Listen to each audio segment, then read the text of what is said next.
안녕하십니까. 철강TV 김홍식입니다. 자, 벌써 7월 마지막 주입니다. 그래서 이번 주에는 8월 중국의 내수 가격 및 시황을 전망해보는 순서로 진행을 해보도록 하겠습니다. 먼저 7월 가격이 어떻게 움직이는지 한번 살펴볼까요? 자, 그래프에서 보시는 것처럼 중국 정부가 가격 억제 정책을 시행을 하면서 6월달 같은 경우에는 하락세를 보이다가 7월 달에 정부가 감산을 대대적으로 확대를 하겠다라고 발표를 하자마자 다시 전 품목이 상승세로 돌아섰습니다. 7월 마지막 주 현재 중국 내수 가격을 보면 열연, 냉연, 중후판 등 판재료 가격이 상승폭이 좀 컸고요. 그 다음에 봉연강류 중에서는 철근이 73달러가 올랐습니다. 전년 동월 대비로 보면 전 품목이 톤당 300에서 400달러가 오른 상태고요. 그렇지만 금년 5월이 피크였는데요. 이 피크 대비로는 컬러 강판을 제외하고는 전 품목이 세 자릿수 하락세를 보이고 있습니다. 그래서 지금까지 중국 정부의 가격 억제 정책을 평가를 해본다고 한다면 성공을 거뒀다고 하기도 그렇다고 실패를 했다고 단정짓기도 아주 애매한 상황입니다. 그래서 지금 상황은 시장의 수급 논리와 정부의 힘의 논리가 팽팽한 힘겨루기를 하고 있다라고 이렇게 평가를 할 수가 있을 것 같아요. 자, 그러면 정부는 가격을 억제시키려고 하는데 가격이 왜 올랐느냐? 한마디로 얘기를 하면 감산 정책 때문입니다. 중국 정부가 7월 들어서 상하이와 충칭시 등 11개 철강사에 대해서 생산량을 하반기 생산량이죠. 전년 대비 무조건 10% 이상 줄여라라고 공문을 보냈어요. 또 연초 중국 정부가 전년 대비 3천만 톤 이상 줄이겠다라고 이렇게 감산 발표를 했는데 이 목표를 달성을 하려면 하반기에 7천만 톤 이상을 줄여야 합니다. 자, 그러면 이게 성공을 거둘 수 있을까라고 하는 거는 결론부터 말씀드리면 저는 이번에 하반기에는 7천만 톤까지는 아니더라도 최소한 5천만 톤 그 이상은 감산할 것이다 이렇게 좀 보고 있습니다. 왜냐하면 제가 지난번 감산 정책 성공할까라고 하는 그런 TV에서도 미리 말씀을 드렸습니다만은 금년도가 시진핑 연임 첫 해이고요. 또 하나는 중국 공산당 창당 100주년이 되는 해입니다. 또 환경과 내수 전환이 시진핑의 지적 사항이기도 하고요. 또 무엇보다도 이제 중국 정부의 체제 특성상 정부가 어떤 일을 결정을 하면 기업들은 이걸 거부를 할 수가 없습니다. 그래서 따라가야만 됩니다. 그래서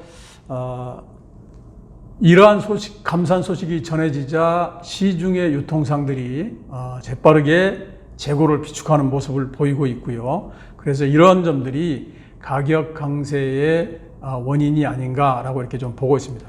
문제는 이제 이렇게 되면 정부가 더 크게 생각하는, 다시 얘기하면 지난 시간에도 누차 말씀을 드렸습니다만은 물가 안정이 최우선이다라고 하는 건데 과연 그러면 중국 정부가 물가를 갖다가 안정을 시키기 위해서는 어디까지 용인할 것인가. 또 제가 물가와 상승률이라고 하는 게 서로 상반된 그런 사항이고 또 철강제 같은 경우에는 감산과 가격이 서로 상반된 딜레마다라고 말씀을 드렸었는데 그래서 중국 정부는 사실은 이 두 마리 토끼를 다 잡으려고 하는 것 같아요. 가장 대표적인 게 지준율을 내려서 시중의 유동성을 완화한 이런 정책이 그 예라고 할 수 있을 것 같습니다. 자, 그러면 이런 의문이 생길 것 같습니다. 가격 상승을 도대체 어느 선까지 용인을 할 것인가 라고 하는 건데요. 자, 저는 개인적으로 플러스 마이너스 30에서 50달러 정도가 될 것으로 봅니다. 그 말인 즉슨 원료 가격 상황에 따라서 다시 얘기하면 원료 가격이라든가 수급 상황에 따라서 가격이 분명히 올라갈 수밖에 없는데 이런 거를 정부가 찍어 누르고 있지만은 100% 제로로 만들 수는 없잖아요. 그래서 어느 정도 가격이 올라가는 건 용인하는데 그 선이 한계선이 플러스 마이너스 30에서 50달러다 이렇게 좀 보고 있고요. 이러한 상황은 아마 3분기 내내 지속될 걸로 보입니다. 또 하나 의문점은 뭐냐면 중국 정부가 감산을 하고 수출을 하지 말라고 합니다. 그리고 일부 지역에서는 중국의 마이스트리 같은 전문지들은 중국도 공급 부족이다 이렇게 보도를 해요. 자, 그러면 중국은 정말로 공급이 부족할 만큼 내수가 좋냐? 또 그래서 수출을 못하느냐? 이런 의문이 생길 텐데 요 얘기는 제가 변수 시간에 설명을 드리기로 하고요. 자, 지금부터는 8월 전망을 해보도록 하겠습니다. 먼저 원가 측면입니다.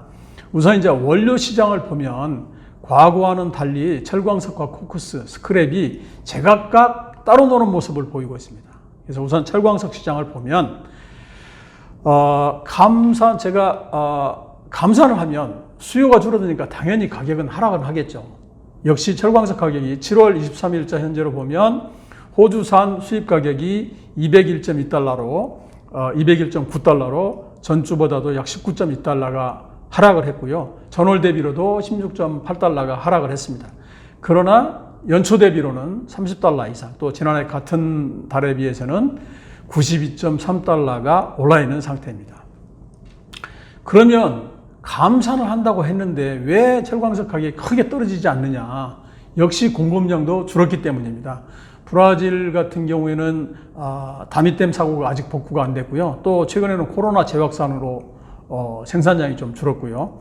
캐나다는 파업 때문에, 호주는 폭우 때문에 생산량이 줄었고, 또 하나는 전 세계 철광석 시장은 사실은 메이저 소수의 업체가 시장을 좌지우지합니다. 그래서 이런 광산업체가 생산량을 조절을 하는 거 아닌가라고 하는 좀 생각도 들어요. 8월 달은 어떻게 될 것 같으냐? 8월 달에도 감산폭이 더 커질 것이기 때문에 가격은 약세 국면이 지속될 것 같습니다. 그렇지만 아까 말씀드린 대로 공급 측 상황도 여기에 맞춰서 조절을 하기 때문에 철광석 가격이 예전처럼 대폭 하락하기는 힘들지 않겠느냐 이렇게 좀 보고 있고요. 그래서 톤당 저는 개인적으로 톤당 190달러 전후가 되지 않을까 이렇게 좀 예상을 좀 하고 있습니다. 원료탄 한번 볼까요? 호주의 강점탄 수출 가격 기준으로 보면 4월 마지막 주 이후에 12주 연속 상승세가 지속되고 있습니다. 그래서 7월 23일 현재 FOB 기준으로 강점탄 수출 가격은 214.5달러입니다. 그래서 전월 대비 29.5달러가 올랐고요. 전년 동월 대비로는 102.5달러나 올랐습니다. 왜 그렇게 강세가 지속되느냐? 몇 가지 요인이 있는데요. 일단은 지금 자주 말씀드립니다만은 시멘트 원료이기도 하거든요. 그래서 건설 경기가 호조다 보니까 이쪽으로 수요가 좀 늘고 있다. 또 하나는 중국이 이제서 감산을 시작을 했습니다만은 전 세계 조광산상이 늘고 있어요. 그리고 또 하나는 중국 내 최대 석탄 생산 지역인 산시성이 감산을 하고 있습니다. 이 때문에 가격이 강세다 이렇게 좀 보고 있고요. 8월 달에는 그럼 어떻게 되겠느냐? 8월 달에는 여러분 잘 아시다시피 여름 휴가에다가 최근에 또 폭염, 또 홍수 이런 것 때문에 아마 수요는 좀 줄어들 것 같고요. 그 다음에 또 광산업체 증산도 있습니다. 그래서 또 하나는 이제 너무 가파르게 가격이 올랐기 때문에 이에 대한 저항감도 있을 것입니다. 그래서 8월 가격은 역시 원료탄도 200달러 전후에서 약보합세를 보일 것으로 이렇게 예상을 하고 있습니다. 자, 이제 마지막으로 스크랩인데요. 스크랩도 그래프에 보시는 대로 전체적으로 주요 국가에서 쉬어가는 분위기입니다. 중국 역시도 그동안 꾸준한 상승세를 보였다가 7월에는 상하이 기준으로 톤당 581에서 583달러로 4주 연속 이렇게 보합세를 보이는 모습입니다. 그렇지만 스크랩도 연초 대비로는 127달러, 전년 같은 기간에 비해서는 210달러나 올라 있는 상황입니다. 8월 달은 어떻게 될까요?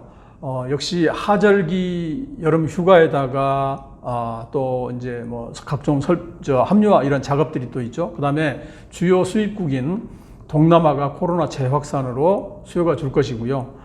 또 중국 동남부 같은 경우에는 폭우 등의 영향으로 해서 아마 제품 수요도 좀 줄어들 것 같아요.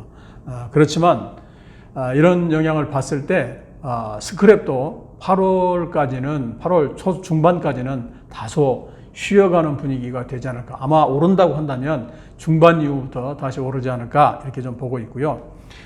전체적으로 보면 원료 가격은 하락을 한다고 해도 큰 폭의 하락은 없을 것이다. 또 지역별로 코로나 상황에 따라서 수요 및 가격 편차도 여전할 것이고요. 최근 눈에 띄는 것은 뭐냐면 여러분 탄소 중립 때문에 고로에서 스크랩 장입 비율이 늘어난다고 말씀드렸잖아요. 근데 이 고로사들이 생철, 이 고급 고철을 좋아합니다. 그래서 이 고급 고철하고 저급 고철하고의 가격 차도 좀 확대되지 않을까 이렇게 좀 말씀을 드리고 수 있겠고요.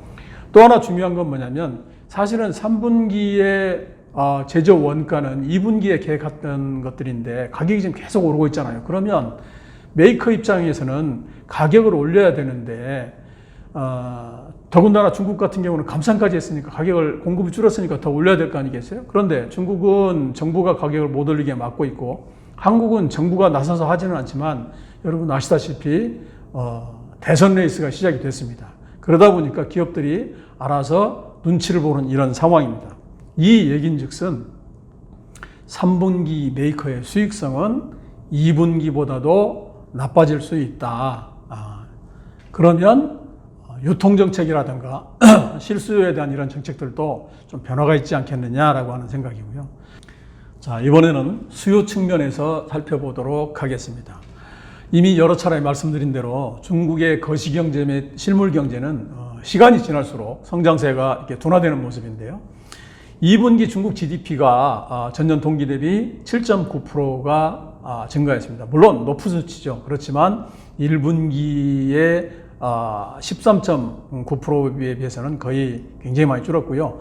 6월 산업생산도 전년 동월 대비 8.3%가 늘었습니다. 그래서 산업생산 역시도 3월 14.1% 이후에 감소세가 지속되고 있다라고 이렇게 볼 수 있고요. 이에 반해서 6월 소비자 물가와 생산자 물가는 전월보다는 좀 하락했지만 말 그대로 소폭 하락했습니다. 여전히 높은 수준입니다. 특히 이제 생산자 물가가 여전히 높습니다. 그래서 중국 정부 입장에서는 경기 부양도 해야 되고 물가도 잡아야 되는데 어떤 방법이 있을까요? 그런데 저는 개인적으로 중국 정부만이 할 수 있는 정책, 즉 가격은 힘으로 눌러서 잡고 유동성은 더 공급을 하는 이런 정책을 펼 것이다 라고 보는 거고요. 그래서 그래프에서 보시면 총 통화량, 다시 얘기해서 M2는 계속 증가세이고요. 또 시중에 돈이 많이 풀렸는데 중소기업들은 여전히 유동성 어려움을 갖다 호소하고 있습니다. 그래서 7월 달부터 부동산과 선물 시장 이런 투기 조사를 좀 강화를 하고 있는 한편 지급 준비율을 갖다 낮춤으로써 융통성을 시중에 중소업체들의 유동성을 갖다가 좀 숨통을 틔우려고 하는 것도 바로 이러한 배경 때문이다 이렇게 좀 보고 있고요.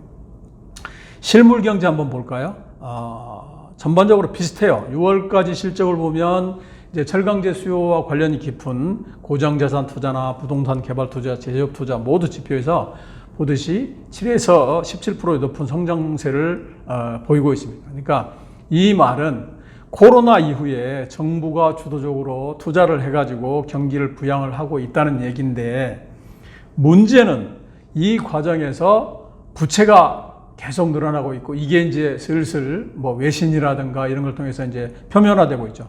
그러다 보니까 투자 증가율 역시도 점점 줄어드는 모습입니다. 제조업 생산도 아직까지는 호조입니다. 성장세가 둔화되고 있기는 하지만 컬러 TV 생산을 제외하고는 나머지 전 품목이 두 자릿수 성장세를 보이고 있습니다. 자, 그러면 8월 달은 이제 어떻게 될 건가를 좀 예상을 해봐야 되겠죠. 여러분 아시다시피 이제 8월은 사실은 중반까지는 거의 휴가 시즌입니다. 또 여기에다가 후난성이라든가 쓰촨성 또 그다음에 상하이 인근의 폭우 이런 것 때문에 인명피해와 수백만 명의 이재민이 좀 발생한 상태죠. 그래서 당연히 제조업도 생산 차질이 불가피하겠죠. 이런 걸 감안을 하게 되면 단기적으로는 수요 감소가 불가피할 것으로 보이고요. 그러나 조금 더 장기적으로 보면 홍수 피해 복구라든가 이런 것도 수요 증가 요인도 좀 있습니다. 그래서 아마 8월 달만 놓고 본다면 오히려 수요 감소 요인이 더 크지 않을까 이렇게 좀 보고 있고요. 공급 측면을 보면 6월까지는 어쨌든 6월이 전월 대비 조감 생산이 조금 줄었어요. 약 9,390만 톤으로 해서 전월보다 약 560만 톤이 줄었지만, 그렇지만 지난해 같은 달에 비해서는 230만 톤이 늘어난 상태입니다. 1, 6월 달 누계 기준으로도 5억 6,030만 톤, 그래서 전년 동기 대비 11.5%가 늘었습니다. 자, 그렇다면 이제 우리 관심사는 하반기에 정말로 감산을 할 것이냐, 또 어느 만큼 할 것이냐라고 하는 게 관심사인데요. 저는 아까 말씀드린 대로 하반기에는 분명히 감산을 할 것이다, 이렇게 좀 보고 있고요. 그렇지만 이제 사실은 얼마가 하는 게 중요한 게 아니고요. 사실은 5천만 톤 개인적으로는 이상 할 것이다, 이렇게 보고 있지만, 그 감산을 할 것이라고 하는 그 뉴스 자체가 시장에 영향을 많이 미칠 거예요. 우리가 예를 들어서 미국이 금리를 올린다 하면 정작 올리는 시점보다도 사전에 그런 거를 갖다 유포했을 때 그랬던 시장의 충격이 크듯이 이것도 마찬가지입니다. 그래서 분명히 그 유통을 중심으로 한 실수요라든가 이런 게 사재기가 좀 시작될 거기 때문에 가격은 수요 감소에도 불구하고 그렇게 많이 떨어지지 않을 것이다, 저는 이렇게 좀 보고 있습니다. 재고를 한번 보면은요, 7월 마지막 주에 5대 품목의 시중 재고는 약 2,332만 톤으로 2개월 연속 증가세입니다. 감산하자마자 사들인 유통의 재고 비축을 할 것이다, 이렇게 말씀드렸죠. 또 생산자 재고를 보면 강철공업협회가 집계한 자료를 보면 중순 현재 메이커 재고는 1,491만 톤으로 소폭 늘어나는 이런 모습입니다. 그래서 아마 정부의 감산 정책, 그다음에 또 폭우 이후의 복구 수요, 이런 기대감 때문에 재고 비축을 늘리려 하는 게 아닌가, 이렇게 좀 보고 있고요. 자, 네 번째는 그러면 8월 달에 우리가 눈여겨봐야 될 주요 변수는 뭐냐? 첫 번째는 아까 말씀드린 대로 감산 규모입니다. 그래서 감산 소식이 지금 뭐 자주 중국뿐만이 아니고 요즘에는 오히려 중국 외 기타 외신에서 더 많이 나오고 있는 것 같아요. 그래서 오늘도 대만에서 뭐 8월 2일자로 15%를 부각키로 했다라고 하는 이런 뉴스까지 나와 있는데요. 어디까지나 루머입니다. 그런데 또 하나는 보면 제가 이제 정말로 중국이 공급이 부족한지, 그래서 수출을 하지 말라고 하는 건지, 또 이제 여기 공급 부족에 감산이 더 더해지면은 공급 부족을 더 부채질할 건지, 사실은 숫자에 대해서는 많은 사람들이 의심을 하고 저도 어디까지 믿어야 될지 모르겠습니다. 그렇지만 지금 정확히 말씀을 드리면 중국 내에서 중국의 많은 매체들이 중국도 부족하다, 이렇게 보도를 많이 하고 있는데, 그 부분은 저는 개인적으로 지금까지 중국의 그러니까 반제품 주로 빌레트를 해외로부터 수입을 해서 제품을 만드는 이런 단합업체가 가장 영향을 많이 받고 있습니다. 왜냐하면 빌리 가격이 거의 제품 가격하고 차이가 없어졌어요. 그러다 보니까 이들 업체가 영향을 많이 받고 있고, 그 다음에 이들 업체와 거래를 하던 수요 업체들이 공급 부족을 갖다 호소하고 있지 않느냐, 이렇게 좀 보고 있고요. 지금은 사실은 또 하나는 이제 변수는 이제 코로나 때문에 그렇다라고 얘기를 했잖아요. 특히 이제 물류 문제가 아직 완전히 해결이 되지 않았기 때문에 그렇다라고 하는 거고요. 그래서 지역별로 조금 편차가 좀 있는 것 같아요. 그래서 저는 개인적으로 코로나가 끝나면 다시 과잉 문제가 제기될 수도 있다, 이렇게 좀 보고 있고, 그렇기 때문에 중국 정부도 사실은 이 점을 너무도 잘 알고 있습니다. 그렇기 때문에 중국이 선제적으로 이러한 측면을 없애려고 감산이라든가 이런 걸 통해서 구조조정을 하고 있지 않느냐. 한마디로 얘기를 하면 수출하지 말고 내수 공급하라 라고 하는 이런 정책도 이러한 배경에서 나온 것 아닌가, 이렇게 좀 보고 있고요.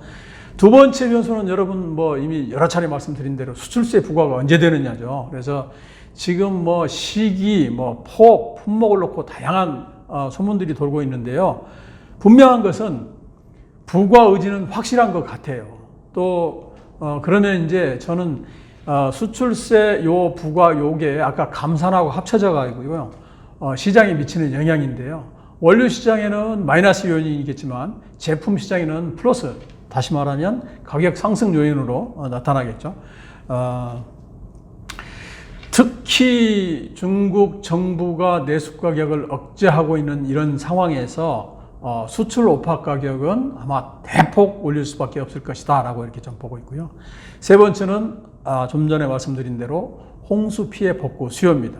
그래서 요거는 수출세 부과 정책도 저는 개인적으로 중국 인민들한테 중국 공산당 정부가 내수를 우선시하고 있고 수출을 줄여가면서라도 홍수 피해 복구를 위해서 최선을 다하고 있구나 라고 하는 모습을 보여주려고 한다면 수출세 부과 정책도 이런 타이밍에 해야 효과가 극대화되지 않을까 저는 이렇게 보고 있어요. 그래서 그 발표 시점도 복구가 시작되는 그 시점이 되지 않을까 좀 이렇게 좀 보고 있습니다. 그래서 아마 시기적으로는 8월 중순 또 본격적으로 적용되는 시점은 9월이 되지 않을까 좀 보고 있고요. 자, 마지막으로 8월 가격 전망을 한번 좀 볼까요? 우선 이제 원가 측면과 공급 측면에서 보면 가격을 더 올려야 되는데 정부가 이를 막고 있다라고 이렇게 좀 말씀을 드렸고요. 또 수요 측면에서 보면 여름철 비수기라든가 홍수 피해로 인한 수요 감소 이런 걸 감안했을 때 오히려 하락 요인이지 않느냐 이렇게 좀 보십니다. 그러면 어느 쪽에 힘이 더 셀 것이냐 요걸 좀 봐야 될 것 같은데 7월 26일 현재 중국의 상하이 기준의 내수 가격이 여련이 914달러, 철근이 832달러인데요. 8월 달에는 거의 하순 전에, 그러니까 중순까지는 소폭 하락하다가 9월 성수기에 대비하는 시점부터 다시 조금 오르지 않을까. 그래서 그 상하 변동폭은 30에서 50달러가 되지 않을까. 이렇게 좀 보고 있고요. 이 기간 동안에 만약에 중순 이후에 수출세가 정책이 발표가 되고 수출 오파 가격이 나온다라고 한다면 수출 오파 가격은 지금 현재 여련 같은 경우가 FOB 946달러, 철근이 889달러인데요. 이것도 전월 대비로 각각 26달러, 30달러가 오른 상태예요. 그런데 사실은 지금은 서로가 이제 좀 눈치 보기를 하고 있거든요. 요 수출세 언제 나오느냐만 다들 못 빠지게 기다리고 있는데 저는 개인적으로 아까 8월 중순경에 그런 정책이 나올 가능성이 있다라고 좀 이렇게 좀 보고 있는데 이렇게 된다면 오파 가격은 단숨에 아마 100달러 전후로 급등을 하지 않을까 좀 이렇게 좀 보고 있습니다. 특히 대체 그래도 대체 수입선이 다소라도 있는 동해강유에 비해서 판재료 가격이 대폭 오르지 않을까 이렇게 예상을 하고 있습니다. 이상으로 8월 전망을 마치도록 하겠습니다. 감사합니다.